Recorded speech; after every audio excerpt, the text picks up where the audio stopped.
Vamos passar agora por todas as etapas do primeiro beijo, tá bem? Então, recebemos o paciente, documentação feita, dados coletados ainda na recepção. Você foi em busca do paciente de forma cordial, com um sorriso no rosto, fez a documentação fotográfica e você se encontra agora ainda imaginando como eu vou guiar a avaliação. Sim, a avaliação é um processo que deve ser guiado pelo profissional, tá bom? Isso aqui pode dizer já uma grande mudança na sua cabeça. Muitos profissionais ficam nesse momento da avaliação esperando com que o paciente te dê informações, esperando que o paciente te abra o que incomoda, o que não incomoda, mas esse não é o processo correto. Esse não será o nosso primeiro beijo para ser tão eficiente assim. Eu preciso que aqui você seja o líder e comande essa primeira avaliação. Eu quero te trazer a clareza do que significa a avaliação. A avaliação, ela inclui duas pessoas, o avaliador e o paciente. E agora preste atenção nessa palavra, avaliador. Ou seja, você está nesse momento sentando na cadeira a pessoa responsável para avaliar a dor do paciente que está te procurando. E esse momento é muito delicado. Não se espante se o paciente ficar nervoso, se o paciente ficar fechado, se posicionar com medo de você, não ficar confortável, querendo conversar com você abertamente. É muito possível que isso não aconteça. A maioria dos pacientes não agem assim. Primeiro, eles têm medo do procedimento. Segundo, eles têm medo se vão ser capazes de pagar por aquilo ou não. Terceiro, eles não te conhecem e estão expondo vulnerabilidades da vida deles para você, para um completo estranho. Percebe como esse momento causa ali, eu digo, um gelo entre você e o paciente? E se você tiver com essa barreira, né, com esse empecilho, será impossível de conseguir, de uma forma carinhosa, dar um primeiro beijo e colher o sim que será o verdadeiro casamento de fechar o plano de tratamento com esse paciente. Então, bora quebrar o gelo. Pergunte com o paciente como ele tá, se ele foi fácil de encontrar o seu espaço. Perguntas assim, sabe, abertas, que vão ambientando ele na conversa. Depois, olhe a anamnese dos dados e veja ali, poxa, eu vi que você trabalha com tal assunto, que você já é mãe, que você tem filhos. Comece essa conversa criando o que eu chamo do nosso primeiro C. Conexão. A conexão é o pilar que vem para começar a sua avaliação. Não é possível você perguntar o que te incomoda. Não é possível você falar, você tem que fazer isso e vai custar isso, se você não gerou conexão nenhuma. Pelo contrário, você já vai estar afastando o paciente de você. Então, comece pelo princípio de se conectar. E essa conexão, quanto mais genuína for, quanto mais agradável for esse momento, mais fácil será de romper a primeira camada, essa camada do gelo entre você e o paciente. Perguntas feitas, conexão começando a acontecer, o paciente te contando sobre os hobbies, sobre os hábitos dele, o que ele faz, com o que ele trabalha, sobre a família. Você já encontrou um ambiente seguro. Bia, nesse momento, o que eu tô criando com o meu paciente? Confiança. A confiança de poder conversar com você. Agora, nós vamos para o segundo C do processo do primeiro beijo. O C do conhecimento. Aqui, saindo dessas perguntas, né, que trazem uma leveza, você também vai guiar para um próximo passo. Agora, o passo onde você é o profissional e o paciente veio ali para poder, então, colher informações e ter a sua avaliação. Aqui você pode introduzir aquela pergunta: paciente, mas o que te traz aqui? Como eu posso te ajudar hoje? Percebeu que teve todo um clima antes dessa pergunta surgir, né? E é justamente nesse ponto que você vai colher a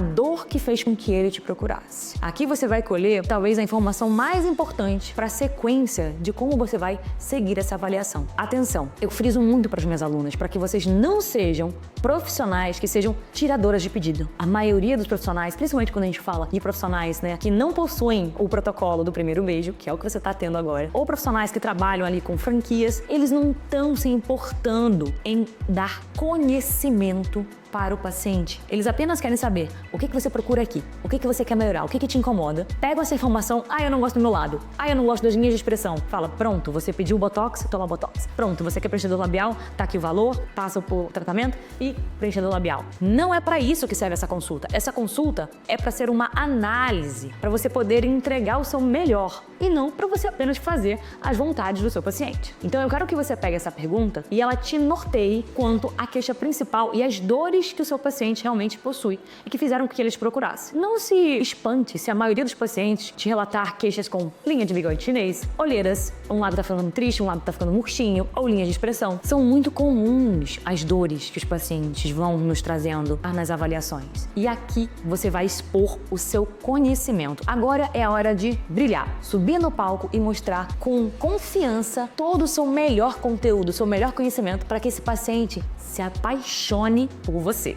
Bia, como assim se apaixonar por mim? É isso mesmo. Toda vez que você coloca à mesa informações de alto valor, esse paciente ele fica encantado por nunca ter ouvido isso antes. O seu domínio do conteúdo, o seu domínio sobre os procedimentos, sobre como acontece o processo do envelhecimento da face ou como aquela queixa dele se originou, encanta. E você pode escutar coisas do tipo: uau, doutora, ninguém nunca me falou isso. E aí você já vira única na cabeça desse paciente. Você vira a única opção possível para que ele escolha se tratar, para que ele escolha começar o tratamento dele. Então, use e abuse do seu conhecimento. Não fique guardando esse conteúdo na gaveta. Lembra que o paciente não tem como te pedir para melhorar um ponto do rosto que ele não sabe que está faltando. Ninguém sabe que nasceu com um queixo retraído. Possivelmente essa informação ela tem que vir através de uma instrução e a única pessoa que pode instruir o paciente é um profissional que tenha especialização nesse assunto. E não um amigo que vai brincar e zoar ele na rua, ou até mesmo um comentário ali numa roda de amigos. Isso não tem veracidade nenhuma, mas quando é você, o doutor dele, quem está responsável por dar informação, ele se encanta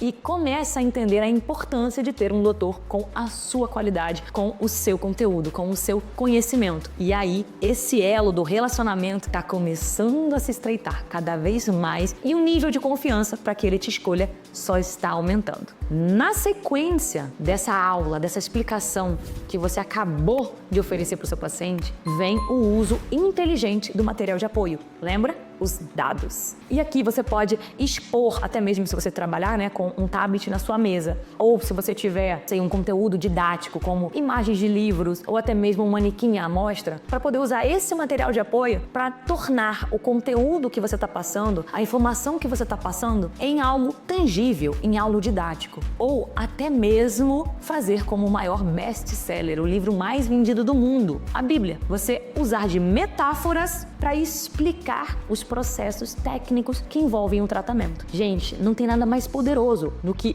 o paciente entender com facilidade o que você está propondo. Digo mais, muitas vezes o paciente, ele me traz uma queixa, uma dúvida, um procedimento ali que seja talvez o maior foco de atenção dele. Só que ao decorrer da minha explicação dos processos, usando analogias, facilitando o entendimento do meu paciente, quando eu me presto a parar e montar o plano de tratamento visando, claro, dar prioridade à queixa principal do paciente, é muito importante você não fugir do ponto de maior incômodo, do ponto de maior dor. Então, eu sempre me posiciono não indicando várias coisas para o paciente, mas explicando realmente como acontecem os fatos. E por ele entender esse conteúdo, por ele conseguir perceber a importância da minha explicação, ao final, quando eu falo, paciente, dito tudo isso, vamos montar o seu plano de tratamento? Então, antes mesmo de começar a montar o orçamento, eu coloco os pontos aonde ele me trouxe como prioridade em pauta, em mesa, e aqui eu já não preciso estar empurrando nada. O paciente fala exatamente assim, ó: doutora,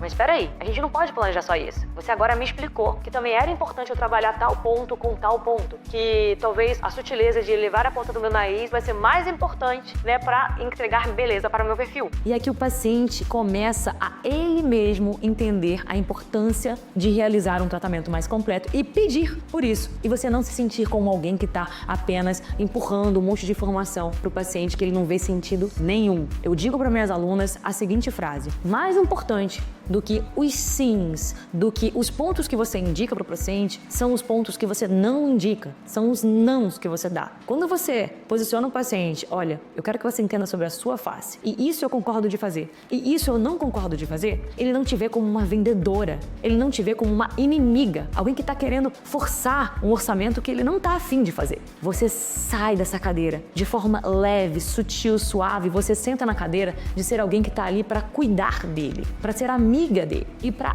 ajudar com que ele realize todo um tratamento com você. Tenho certeza que isso aqui vai ser um diferencial na sua avaliação e no seu primeiro beijo. Ah, vai uma dica que é de extrema importância e é importantíssimo que você se atente em fazer isso na sua avaliação, tá? Durante o processo de relacionamento. As pessoas tendem a gostar mais de outras pessoas que concordam com elas, que têm o mesmo plano, a mesma visão sobre aquele assunto. Então, se o seu paciente te traz um medo, por exemplo, eu tenho medo de ficar estranha, você não vai dar uma negativa. Nossa, paciente, esse seu medo não faz sentido nenhum. Você tem que concordar com ele. Vai ser muito mais sutil, vai ser muito mais confortável ele entender que tem alguém que está jogando no time dele e não contra ele. Então, em vez de conflitar com uma informação, de trazer a negativa, traga uma afirmação. É verdade, paciente, eu super entendo o seu medo. Muitos pacientes, por não passarem por um plano de tratamento, por uma avaliação tão completa, acabam chegando em resultados insatisfatórios. Mas eu concordo com você. Traga os 5 sims do seu paciente. É uma forma, tá, de você metrificar que você está concordando com tudo que ele está te dizendo. E digo mais, repita talvez as frases mais importantes para ele. Lembra que a gente tem que escutar? A comunicação ela se torna mais efetiva quando você está escutando? Então escute, por exemplo, objeções do tipo: olha, doutora, eu tenho medo se no final eu vou conseguir pagar por isso. Se vai ficar muito caro para que eu possa realizar o tratamento com a senhora. E aqui você fala assim: olha, paciente, fica tranquilo, eu entendo o seu medo em investir nesse tratamento, mas eu quero que você se sinta confortável porque aqui você vai começar fazendo algo que vai caber no seu bolso. Algo que vai trazer resultados estéticos vantajosos, mas que também nós vamos encontrar uma maneira de fazer com que o seu plano de pagamento fique confortável. O meu objetivo aqui é te ajudar. Eu tô com você. Tá vendo que você saiu do lado de inimiga pro lado de alguém que tá pensando nele? Então, lembre-se sempre de pegar a informação que ele te traz, repita essa informação e traga uma frase afirmativa para então gerar uma facilidade com que ele se conecte com você nesse momento. Pronto, se você chegou até aqui, a gente está chegando no último estágio desse processo. Nós estamos quase dando o primeiro beijo.